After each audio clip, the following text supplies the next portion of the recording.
ये हमारा अध्यात्म का अनुभव की बात है। नहीं तो क्या कर दिया जाए जिससे आप बच सकते हो? सोचो, आपको क्या मिल जाए? एक ऐसा शब्द बोल दो जिससे आप निर्भय, निश्चिंत और निःशोक हो सकते हैं। एक बोलो कि ये मिल जाए तो मैं बिल्कुल निश्चिंत हो जाऊंगा और आज से कोई कामना नहीं करूंगा। बोलो, कोई एक बात बोलो। नहीं बोल सकते। आज हमारे बच्चों में बहुत जल्दी इतना सोचने की क्षमता आ गई है कि अब तो यार जीवन किस काम का। कहीं कोई ब्लैकमेल कर रहा तो जीवन, अरे हमें लड़ना है। तो ये जो बच्चा बोल रहा है कि हम भयभीत हो जाते हैं, हम शोकित हो जाते हैं, हम आगे, ये नकारात्मक सोच ही तो है। क्यों है? क्योंकि आधार नहीं है। आधार हो तो फौरन उसकी काट है। भगवान है ना, प्रभु है ना, ऐसा कैसे हो सकता है? हम उनका भजन करते हैं, हम उनके आश्रित हैं, ऐसा कैसे हो सकता है? महाराज जी, ये तो सोच रख लिया और इससे हम पार भी हो गए। महाराज जी, फिर जब असफल हो जाएं उसके बाद हमारा क्या मान्यता रहनी चाहिए? सही बात पूछो तो जब आप ऐसा करोगे तो असफलता में सफलता का ही आनंद अनुभव में आएगा। सकारात्मक सोच ही जीवन का सुख है।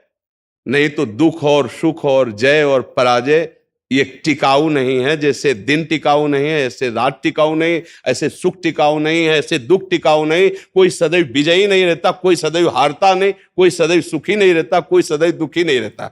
ये क्रम चलता रहता है। दुख के अवसर पर हमें हमारे विचार बचाते हैं हमको। अभी हम अपने विचार में अपने को बीमार मान ले तो हम कल से आने लायक नहीं रहेंगे। ध्यान रखना, हम आज अब भी नहीं मानते कि हम बीमार हैं। तो हमारी निगेटिव सोच जो है ये बिना भजन के नहीं जाएगी। और अगर ये बनी रही तो अरबों रुपया हो, खूब बड़ा पद हो, पति, व्यवस्था, पत्नी, सब कुछ हो, लेकिन नकारात्मक सोच तुम्हें चैन से नहीं रहने देगी। पक्की बात मान लीजिए। इसको सुधारना है तो सत्य पे आइए, धर्माचरण कीजिए, पवित्र चरित्र रखिए और नाम जप कीजिए। आपकी सोच बदल जाएगी।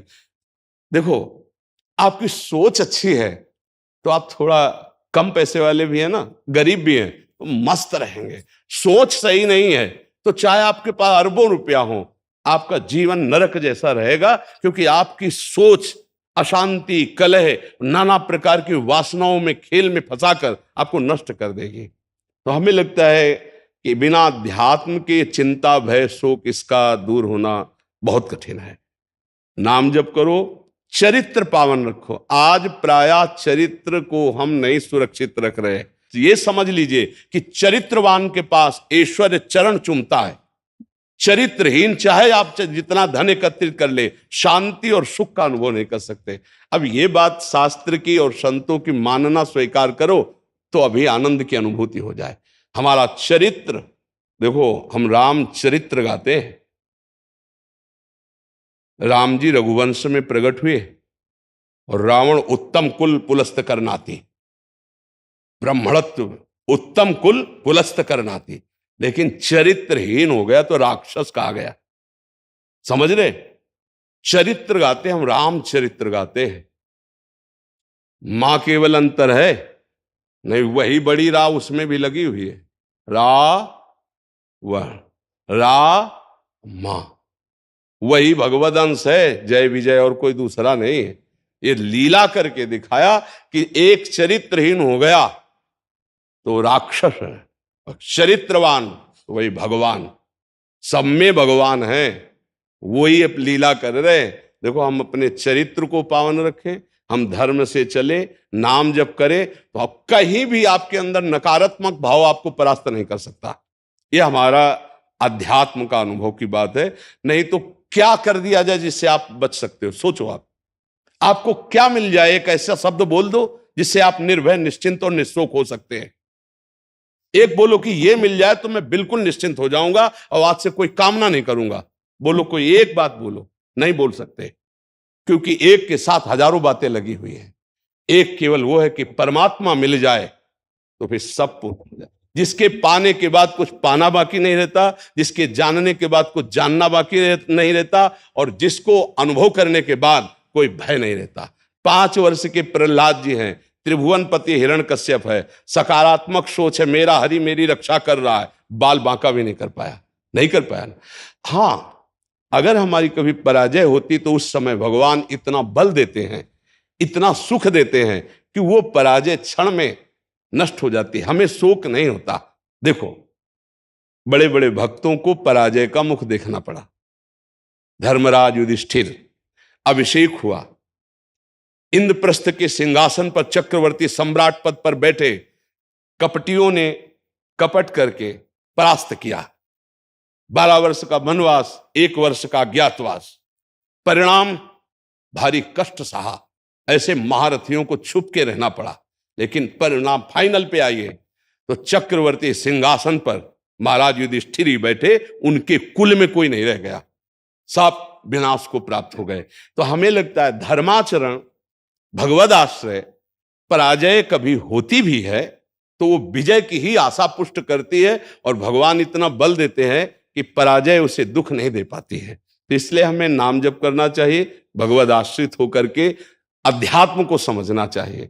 आज हमारे नवीन बच्चे अध्यात्म को नहीं समझ रहे, तो बड़ी आचरण में बड़ी अपवित्रता आ चुकी है। आप देख लीजिए कैसे कैसे गंदे अपने जीवन को इन अवगुणों से युक्त कर लिया गया, व्यसन, व्यभिचार। अब ये अध्यात्म का ज्ञान ना होने के कारण अपना नाश कर रहा है। तो चरित्रहीनता, गुणहीनता और नकारात्मक सोचे, अगर इनको हमें ठीक करना है तो हमें बहुत सावधान रहना, हमें अपने चरित्र को बचाना है। आज हमारे बच्चों में चरित्र सुरक्षित नहीं रह पा रहा है। आज बच्चों का जीवन बड़ा संकटपूर्ण जा रहा है। बात पक्की समझना, हमको जब ऐसी बात आती है तो हम दुखी होकर के बोलने लगते हैं कि आज हमारे राष्ट्र का जो ये नवीन भविष्य है, ये संकटपूर्ण परिस्थिति में जा रहा है। गर्लफ्रेंड, ये बॉयफ्रेंड, ये व्यसन, ये इनको चैन से नहीं रहने देंगे। नवीन नवीन अवस्था के बच्चे हैं, जब गंदे आचरणों में फंस जाते हैं, अब उनको ब्लैकमेल किया जाता है। वो अपने माँ बाप से बता नहीं सकते कि दूसरे से कहने घुटते रहते हैं, और अगर ज्यादा घुटन आ गई तो अपने आप को। तो इसलिए हमें लगता है अध्यात्म को समझा जाए और नाम जप करते हुए चरित्र पावन रखा जाए। आपका इसमें कोई संशय? हाँ, आप अच्छे आचरण वाले बने, खूब नाम जप करें और धैर्यपूर्वक विश्वास रखें कि भगवान मेरे साथ हैं। अगर कभी ऐसी हार या पराजय या दुख आता है तो हम उसको सहने के लिए धैर्यवान रहें। हम उसमें इतना निगेटिव न सोच जाए कि हमारा जीवन से ही निराशा हो जाए। आज हमारे बच्चों में बहुत जल्दी इतना सोचने की क्षमता आ गई है कि अब तो यार जीवन किस काम का। कहीं कोई ब्लैकमेल कर रहा तो जीवन, अरे हमें लड़ना है। हम कल भी कह रहे थे कि बच्चों को चाहिए माता पिता से दोस्त जैसा व्यवहार करें, और माता पिता को चाहिए कि बच्चों से दोस्त जैसा व्यवहार करें। दोनों आमने सामने बैठकर उनके हृदय की बात को जानें और उनको दोस्त की तरह सपोर्ट करें, तो आगे बढ़ सकते हैं, वो दलदल में फंसे हुए निकल सकते हैं। नहीं तो कई ऐसे गंदे बच्चे होते हैं जो अच्छे बच्चों को अपने विषय जाल में फंसा करके उनके जीवन को बर्बाद करते हैं। बकाया नकारात्मक सोच के लिए नाम जप बहुत जरूरी है। चाहे आप स्त्री हो, चाहे पुरुष हो, चाहे गृहस्थ हो, चाहे विरक्त हो, जब तक नाम जप नहीं करोगे, आचरण पवित्र नहीं रखोगे, तो वास्तविक सुख का अनुभव नहीं होगा। नाम जप बहुत आवश्यक, इसलिए हम सबसे प्रार्थना करते हैं नाम जप करो, शराब मत पियो, मांस मत खाओ, पराई माता बहनों की तरफ गंदी दृष्टि से मत देखो, गंदे आचरण मत करो। ये मनुष्य जीवन ऐसे गंदी बातों के लिए नहीं मिला। गृहस्थी में हो तो धर्माचरण करते हुए धर्म पूर्वक विषय भोगो और नाम जप करो, भगवान को प्राप्त हो। जी।